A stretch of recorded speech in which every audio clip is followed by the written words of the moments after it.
મિત્રો, એક સુંદર વાર્તા છે રઘુ નામના યુવાનની. રઘુ ગરીબ પરિવારનો હતો. પિતા મજૂરી કરતા હતા અને માતા લોકોના ઘરમાં વાસણ ધોતા. ઘરની પરિસ્થિતિ ખૂબ જ મુશ્કેલ હતી, પરંતુ રઘુનું મન ખૂબ જ સપનાઓથી ભરેલું હતું. તેને શિક્ષક બનીને ગામના બાળકો માટે કંઈક કરવું હતું, પરંતુ સપનાઓ સરળતાથી સાકાર થતા નથી. જીવનના માર્ગે ઘણી કઠિન પરિસ્થિતિઓ તેની મંજિલને ઘેરીને બેઠી હતી. રઘુ ધોરણ 12ની બોર્ડમાં બેઠો હતો. તેમાં જ તેના ભવિષ્યનો આધાર રાખેલો હતો. પરંતુ પરીક્ષાના દિવસથી એક દિવસ પહેલા જ તેના પિતાની તબિયત બગડી ગઈ. હોસ્પિટલમાં એડમિટ કરવામાં આવ્યા. એ રાતે રઘુને લગભગ ઊંઘ આવી ન હતી. મગજમાં ભાવનાઓ, ચિંતા અને ડર ભરેલા હતા. છતાં તે સવારે પરીક્ષા આપવા ગયો. મન ચંચળ હોવાથી પ્રશ્નોના જવાબમાં ગડબડ થઈ. પરિણામ આવ્યું ત્યારે તે નિષ્ફળ થયો. આ સમાચાર સાંભળીએ ત્યારે રઘુને લાગ્યું કે જીવનનો દ્વાર તેના માટે બંધ થઈ ગયો છે. ગામના લોકોને પણ ટિપ્પણીઓ કરવાની આદત હતી. ઘણું બધું બોલવા લાગ્યા. રઘુએ એક સાંજે ઘરની બહાર જૂના વૃક્ષ પાસે બેસીને વિચાર્યું, મારા હાથે શું બાકી રહી ગયું? હું ખરેખર આટલો નબળો છું? શું આ એક નિષ્ફળતા મારી આખી જિંદગી તોડી શકે છે? તે રડવા લાગ્યો, પરંતુ તેની આંખોમાંથી આંસુઓ સાથે એક નવો વિચાર પણ જન્મ્યો. પ્રયત્ન કરનાર માણસ ક્યારેય હારે નહીં. હું ફરી ઊભો થઈ.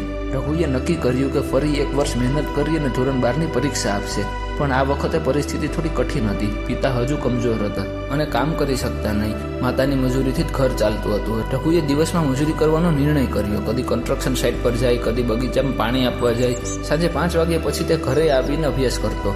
એના હાથમાં કામના ઘા હતા, પરંતુ દિલમાં હિંમત ચમકતી હતી. ગામના કેટલાક લોકો હજુ પણ મજાક કરતા કે મજૂરી કરીને શું તું સાહેબ બનીશ? પણ રઘુએ નક્કી કરી લીધું હતું કે લોકોના શબ્દોથી નહીં, પોતાના સંકલ્પથી ચાલવાનું છે. એક દિવસ ગામમાં એક વૃદ્ધ શિક્ષક આવ્યા, પ્રવીણ સાહેબ. રઘુને મજૂરી કરતા જોયો અને કહ્યું, બેટા, તું અભ્યાસમાં સારો હતો તો મજૂરી શા માટે? રઘુએ શુદ્ધ હૃદયથી બધું કહી નાખ્યું. પ્રવીણ સાહેબે કહ્યું, બેટા, જીવનમાં સફળતા મેળવવા માટે આપણે ક્યારેય આપણા સપનાને છોડવાનું નહીં. હું તને રોજ સાંજે 1 કલાક મફત ભણાવીશ. તારે ફક્ત લાગણીઓથી નહીં, સમજદારીથી પણ મહેનત કરવી પડશે. રઘુની આંખોમાં ફરી એકવાર આશાનો દીવો પ્રગટ્યો. એ પછી રઘુનો દિવસ એવો બન્યો, સવારે મજૂરી, બપોરે સ્વાધ્યાય અને સાંજે પ્રવીણ સાહેબ પાસે ક્લાસ. દિવસો પસાર થતા ગયા. રઘુનું જ્ઞાન વધવા લાગ્યું અને આત્મવિશ્વાસ વધવા લાગ્યો. અગાઉના વર્ષ કરતાં આખું વર્ષ બદલાયેલું હતું. રઘુમાં પરિપક્વતા, સંકલ્પ અને સમજણ આવી ગઈ હતી. પરીક્ષાઓ પૂરી થઈ, પરિણામ આવ્યું. આ વખતે રઘુ ફક્ત પાસ જ નહીં, પરંતુ આખા વર્ગમાં ટોપ 3માં આવી ગયો. સમગ્ર ગામ ચકિત થઈ ગયું. જે લોકો મજાક કરતા એ લોકો જ હવે વખાણ કરે છે. રઘુની માતાએ આંખોમાં આનંદ સાથે કહ્યું, બેટા, તારી મહેનતે અમારું માથું ગૌરવથી ઊંચું રાખ્યું.